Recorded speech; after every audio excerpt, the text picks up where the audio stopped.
আচ্ছা, এইটা বলুন যে সন্দেশখালী 10 মাস আগে উত্তাল হয়েছিল, এখানে আন্দোলন চলছিল, সেটা কি সম্পূর্ণ মিথ্যে ছিল? একদম সম্পূর্ণ মিথ্যা ছিল, সম্পূর্ণ মিথ্যা। এবং যারা এইটা প্রচার দিচ্ছিল তারা এখন আমাদের দলের সঙ্গে যুক্ত হয়েছে। এখন কোনো সমস্যা নেই এবং এই সামনে ভোটে বুঝতে পারবেন যে সত্য কি নাই, কোনটা সত্য কোনটা অন্যায় সেটা বুঝতে পারবেন। কেন দল থেকে ছেড়ে চলে গেছিলেন আমরা? তারা দল থেকে ছেড়ে চলে গেছিলেন? না, এটা তো দুটো লবি হয়ে গিয়েছিল, তার জন্য এই সমস্যা হয়েছিল। এই লবির জন্য কি এটা বৃহত্তর একটা ষড়যন্ত্র করা হয়েছে বলছে?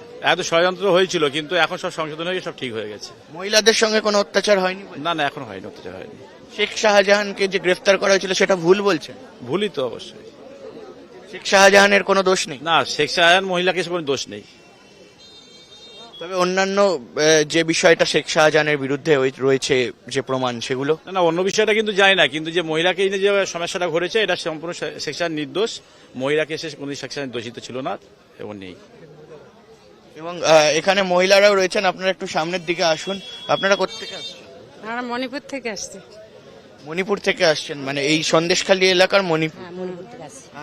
কিছুদিন আগে 10 মাস আগে প্রচন্ড এখানে আন্দোলন হচ্ছিল, অভিযোগ উঠেছিল এবং সেখানে তৃণমূলের বিরুদ্ধে ক্ষোভ প্রকাশও করা হয়েছে মানুষের তরফ থেকে। সেটা কি সত্যি ছিল না মিথ্যে? হ্যাঁ,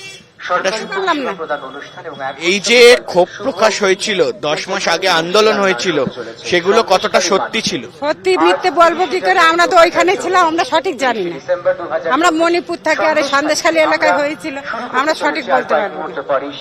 ওটা আমরা সঠিক জানি না। আজ কি জন্য? আজকে মুখ্যমন্ত্রী আসছে তাই আসছে।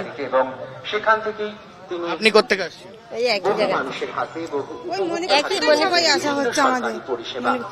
এখানে কি হয়েছে তো আমরা জানি, কিন্তু আমাদের দিকে প্রচুর অত্যাচার হয়েছে।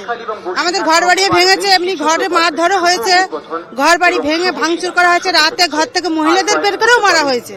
এরকম পরিস্থিতি। রবীন্দ্র দাস নামে উনি আছেন, উনি মেরেছে আমাদেরকে। আরো উপরন্ত বাড়ির ছেলেপিলেকেও মেরেছে, ঘরও ভেঙেছে, অথচ কোনো দান অনুদান আমরা পাইনি। কারা করেছে এটা? পার্টির লোকজন, যেরকম আমাদের এখানে এখন উপস্থিত ছিল আগে রবীন্দ্র দাস, আমাদের মেম্বার ছিল রামকৃষ্ণ ভূঁইয়া, এরা করেছে এইসব কাজ। এনারা কোথায় এখন? এনারা এখন কোথাও হয়তো আছে, আপাতত এখানে না থাকলে থাকতে পারে, কিন্তু অন্য কোথাও হয়েছে। কিন্তু আমাদের উপরেও টর্চার হয়েছে, বিশেষ করে আমার উপরে টর্চার হয়েছে। রামকৃষ্ণ ভূঁইয়া করেছে, ওনারও দলবল করেছে, আরো রবীন্দ্র দাস করেছে। এরা কি তৃণমূল কংগ্রেসের লোক? তৃণমূল ওনারাও করে, আমরাও করি, সবাই তৃণমূল করে, পার্টি তো একটাই এখন। কিন্তু ওনারা ওনাদের একটু বিরুদ্ধ মত হতে গেলে তখন এরকম সমস্যা। মানে পার্টি আমরা করছি, কিন্তু ওনা মানতে চাইছে না যে আমরা করছি না, এরকম সমস্যা। কিন্তু মার ধর গন্ডগোল সবকিছুই হচ্ছে। সেটা বন্ধ হবে কি করে? বন্ধ হবে কি করে? এখন দিদি এসছে, দিদি দেখুক কি করে বন্ধ হবে। দিদি যখন দেশ চালাচ্ছেন, দিদি সবকিছু করবে। আমাদের তো আর কিছু বলার নেই, এখন সবকিছু দিদির উপরে নির্ভর। আপনারা তবুও তৃণমূল বা দিদির ওপরে ভরসা রাখছেন? হ্যাঁ, আমরা পার্টির উপরেই ভরসা রাখছি, পার্টির উপরেই ভরসা রাখছি। এখন আমাদের যে টর্চার করা হয়েছে, সেই টর্চারের কি হবে এখন আমরা সেটাই বলতে চাইছি, আর কিছু বলতে চাইছি না। যে অভিযোগগুলো উঠেছিল 10 মাস আগে, যে কারণে আন্দোলন হয়েছিল, সেটা সঠিক না সেটা মিথ্যে না সেটা বানানো? সঠিক, কোনো কিছু বানানো না, সব সঠিক, একদম সঠিক, বানানো কিছুই না। শেখ শাহজাহানকে যে গ্রেফতার করা হলো এটা সঠিক? হ্যাঁ, গ্রেপ্তার কেন? ওকে মেরে ফেলা দরকার। ওরকম মানুষকে মেরে ফেলা দরকার। যে মানুষ রাতের অন্ধকারে মহিলাকে ঘর থেকে টেনে বের করে, সেটা মানুষকে মেরে ফেলাই দরকার। শিবু, হাজরা, উত্তম, এদের দেখো, আমরা এদেরকে চিনি না, ছবিতে দেখেছি, কিন্তু শুনেছি এই সমস্ত ওইসব মানুষের এইসব কারবার। কিন্তু এরা নিশ্চয়ই প্রকৃতি এইসব কাজ করেছে, না হলে লোক বলে কি করে? করে না, ওরা সব আত্মসাৎ করেছে। আরো গরিব মানুষের কোনো একটা ঝামেলা বিপদে হলে এর কাছ থেকে খাচ্ছে, ওর কাছ থেকে খাচ্ছে, কোনো ঝামেলা মিটাচ্ছে না, এই করছে। এবার আমরা চাইছি নতুন কমিটি হোক। মারতেছে, আমাদেরকে মেরেছে, এই পার্টির নেতা। সেগুলো কি আজকে দিদির কাছে আবেদন জানানোর জন্য? আবেদন জানানোর জন্যই তো আসছি, কিন্তু সে মধ্যে তো যেতে পারবো না মনে হয়। ভিতর অব্দি যেতে পারবো আমরা? স্টেজ অব্দি গেলে তো ভালো হতো একটু। মুখ্যমন্ত্রী আগে এলে ভালো হতো মনে হয়।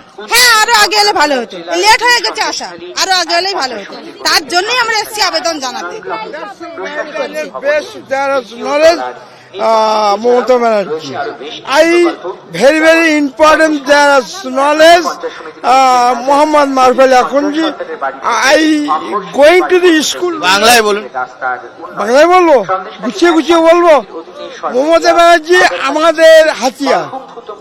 আমরা ওনাকে অনেকভাবে মানি এবং ওনার আত্মার সাথে আত্মা আমাদের মিলন আছে।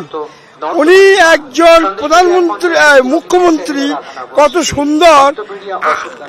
এটা বলুন যে সন্দেশখালীতে 10 মাস আগে যে অভিযোগগুলো উঠেছিল সেটা কি সঠিক ছিল? না, সঠিক ছিল না। শাহজাহানের বিরুদ্ধে যে কথাগুলো বলেছে উনি ঠিক বলেনি। প্রমাণ ছাড়া গ্রেফতার হয়ে গেল। প্রমাণ ছাড়া গ্রেফতার হয়ে গেল, এটা আপনি বলুন না। 1 লাখ কজনের বাড়ি যেতে পারে? সে ধরা পড়ে না, যারা মার্ডার করে না তারা অ্যারেস্ট হয়। আমি তার আসামি। আমরা 2.5 মাস করে জেল খেটেছি। মণিপুর অঞ্চল বাড়ি, সন্দেশখালী থানা। আমরাই তার মানে পক্ষত্বদর্শী। আমরা জেল খেটেছি, কিন্তু যারা মার্ডার করেছে তারা জেল খাটে। কে ফাঁসিয়েছে আপনাকে? শুভ উদ্বোধন হতে চলেছে রৌহবান, রবিন, এরা। এরা কোথায় এখন? বাড়িতে আছে। এরা এসছেন যোগ দিতে? দেখা হয়নি, আপাতত দেখা হয়। এরা কি পার্টির বেশি ঘনিষ্ঠ? পার্টির অঞ্চল সভাপতি ছিল রবীন দাস এবং রৌহবান বিবি, ইনি ব্লকের নেত্রী। এনারা এসব করেছে। আপনাকে বলছে খুনের মামলায় ফাঁসানো হয়েছে? হ্যাঁ, আমরা জেল খেটেছি। আমরা জেল খেটেছি, এখন মামলা চলছে। কি হয়েছিল ঠিক? কি হয়েছিল? মার্ডার একটা হয়েছে, কিন্তু মার্ডারটা কারা করেছে আমরা ঠিক জানি না। কিন্তু আমাদেরকে বিনা কারণে ফাঁসানো হয়েছে। বিনা কারণে আমাদের নামে মার্ডার কেস দেওয়া হয়েছে। আমরা জেল খেটেছি 2.5 মাস করে।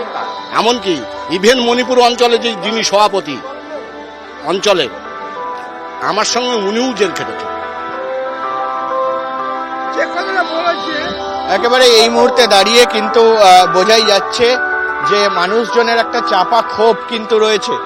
কোথাও গিয়ে মুখ্যমন্ত্রী মমতা বন্দ্যোপাধ্যায় তিনি এতদিন পর আসছেন, সন্দেশখালীতে পা রাখছেন এবং বসিরহাট অঞ্চল বা সন্দেশখালী 1 বা 2 নম্বর ব্লক, তার পাশাপাশি ধামাখালী এবং বিভিন্ন জায়গা থেকে কিন্তু আমরা দেখতে পাচ্ছি যে এই মুহূর্তে দাঁড়িয়ে যে একেবারে মমতা বন্দ্যোপাধ্যায়কে এক ফোঁটা দেখার জন্য বা তার কাছে আবেদন করার জন্য বা তার সাপোর্ট করার জন্য এই মুহূর্তে প্রচুর মানুষের সমাগম ঘটেছে সন্দেশখালীর এই যে মাঠ, সেই মাঠের পাশে।